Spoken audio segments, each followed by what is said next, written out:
Welcome to Managing Uncertainty, a podcast series from the experts at Bryghtpath discussing global risk, business continuity, and crisis management. Will you be ready to lead your organization through its critical moment? Hello and welcome to the Managing Uncertainty podcast. This is Bryan Strawser, Principal and CEO here at Bryghtpath. Hi, this is Bray Wheeler, Consultant here at Bryghtpath. And this is our BryghtCast edition for the week of October 14th, 2019.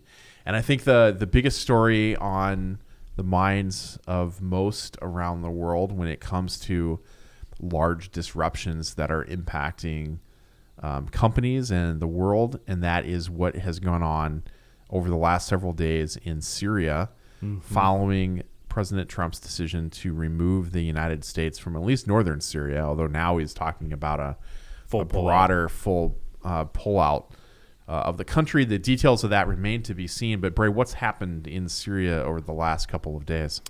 Yeah, there's been a lot of breakdown in kind of the status quo of what's going on in Syria.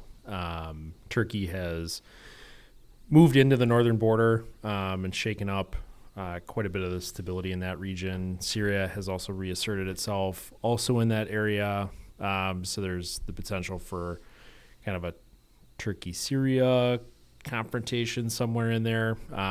Russia has joined in, saying that they'll mediate, they'll help keep people separate and, have cooler heads prevail. I think Russia said that they would not allow fighting between Syrian forces and Kurdish forces. Yeah. Interesting. They've definitely asserted themselves kind of in that region. Reports are essentially perspective is that Russian military has essentially replaced what the U.S. was doing there. However, Russian interests and U.S. interests in that area are very different. However, that role, they've sort of taken the place of the U.S. There's a couple of big complexities going on here. Syria, for a long time, prior to the last couple of years, was very aligned with Russia and even back to the old Soviet Union in terms of, they were never part of the Iron Curtain or the Warsaw Pact, but they definitely were buying military equipment from the Soviet Union and from Russia. They aligned themselves closely with those interests as opposed to being aligned with those of NATO or the United States. And certainly the Syrian government over the last two presidential administrations, I think we've essentially treated as a combatant, right? I mean, we've done a lot. The United States has done a lot in that kind of situation. And now here's Russia kind of reasserting themselves in that region in a way that they haven't over the last couple of years. Well, and countries like Syria and Iran, those are kind of well within the kind of former Soviet, now Russian sort of orbit, even though they're not kind of direct states or, puppet administrations of Russia. They're definitely aligned themselves with Russia. So there is that influence that's happening within both those countries for a long, long time, back to the Soviet Union. But yeah, in Syria, there's a lot of concern around confrontations between the groups. There's reports over the weekend that kind of troop movements have prompted Kurds to abandon ISIS prison camps, which there's been reports of ISIS members escaping, leaving, even in the thousands. Some reports are indicating. So there's ISIS players back kind of returning to the field. Now, whether they go back to kind of full activity, who knows? I suspect, yeah.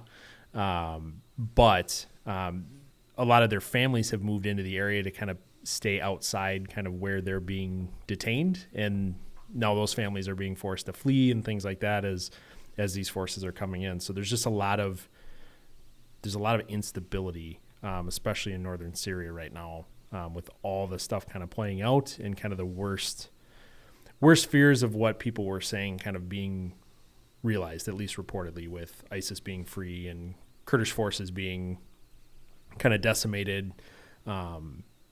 Kind of the worst fears are being realized a little bit. So it's contributing to a lot of uncertainty there, and especially within Turkey and just the geopolitics of that area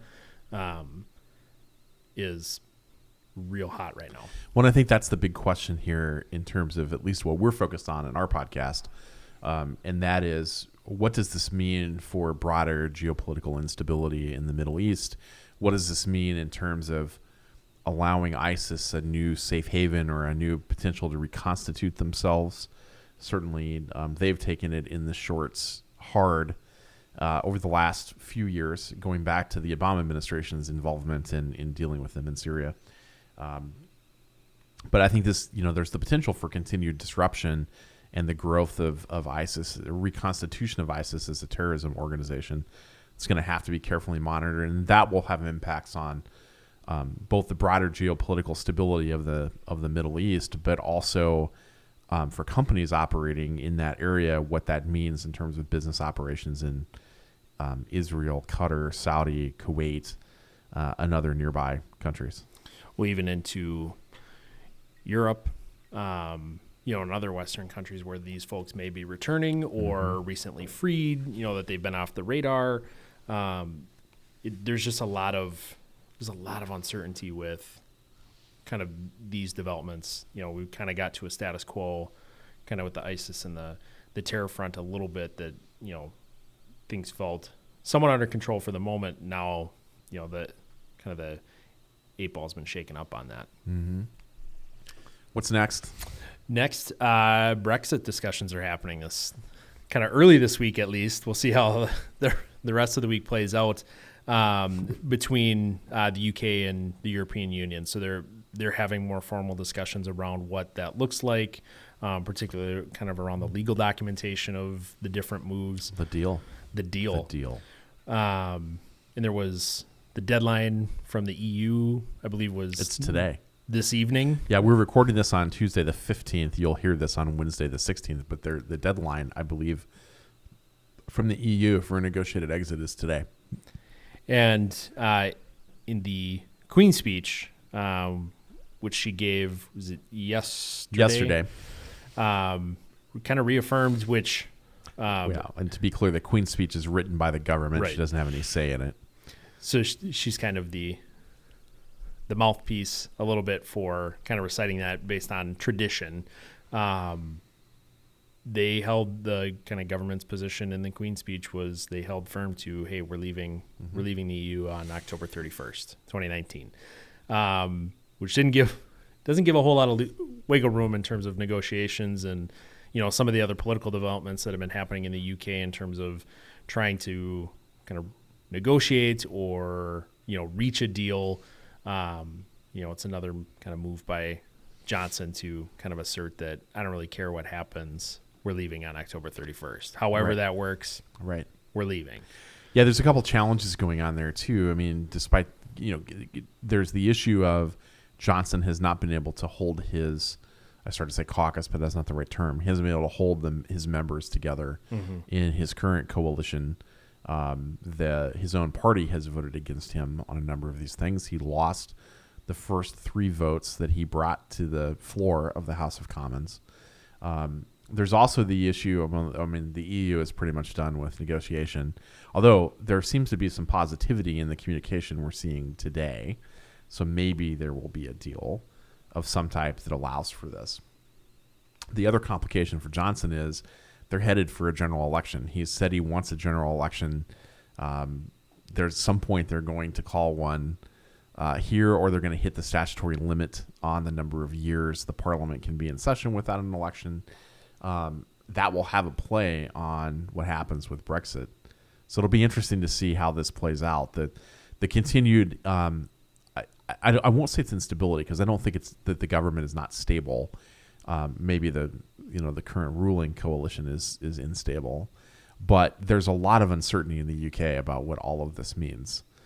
They did come out though, however, just to touch on something we spoke about earlier on a previous episode around immigration, that there will be a EU settlement scheme. So if you're in the country, you can apply to stay in the country. They will not be forcibly evacuating or exiting people. But there's still, like for my fellow students at King's College, there's still a lot of uncertainty about short and long-term study visas if they're not already there. For folks in my particular course who studied distance learning, it remains very uncertain what that means for the EU residents and others. Well, I'm sure part of that is the intent of that is kind of political, kind of not appeasement, but kind of an olive branch out to some of that stuff to try and advance some of the other portions of the Brexit discussion, kind of alleviate the concerns there. Because that definitely is the most kind of confusing as well as kind of impactful kind of piece, at least at the outset, for, individuals.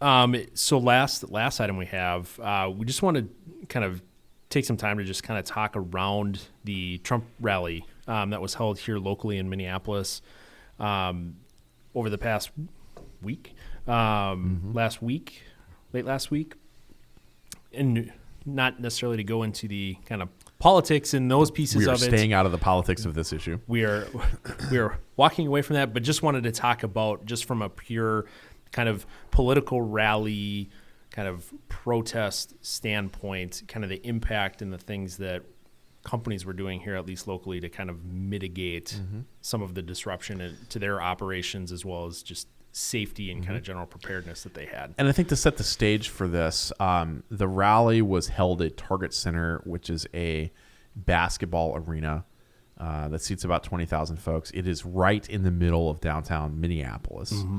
The airport, Minneapolis-St. Paul International Airport, is where the president and, ironically, the vice president was also here in town for a different event and appeared at the rally. They flew into the airport on Air Force One and Air Force Two, separate travel. The VP was in much earlier in the day. I'd say the airport is roughly 6 miles from downtown Minneapolis. Yeah, something like that. It's more like 10 miles in terms of driving because of how you enter and exit the airport.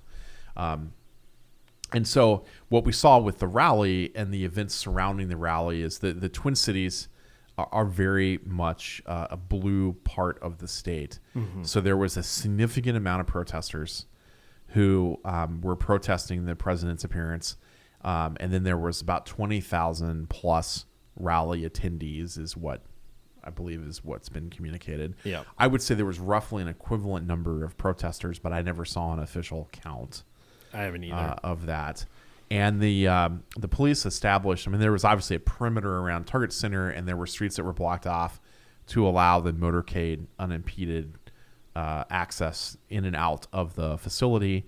But otherwise, the police, I thought, did a fairly good job of providing space nearby to protest and then managing those protests. There was the normal, bottle throwing and some allegations of too much force and a couple things. Police had bicycles and horses and all the usual kind of things you see at big protests that went on. But what we want to talk about is companies. There are a number of Fortune 500 organizations based here in the Twin Cities, including Target, Wells Fargo, U.S. Bank, Ameriprise Financial. Trying to think who else is downtown.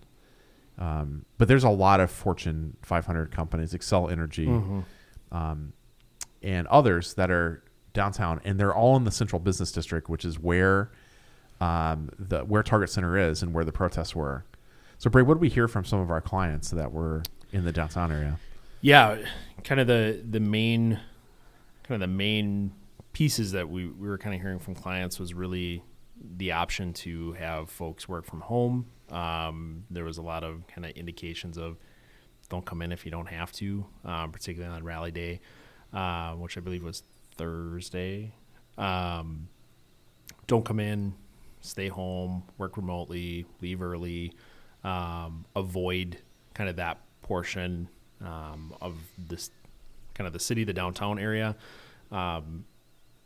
those sorts of things. But there was also a lot of just communication around, hey, what's going on, expectations, things like that. So a lot of kind of the normal kind of precautionary things, which I think especially now heading, this is, as Bryan, you kind of mentioned earlier, this rally by a Republican president kind of held in a very kind of Democratic part of Minnesota.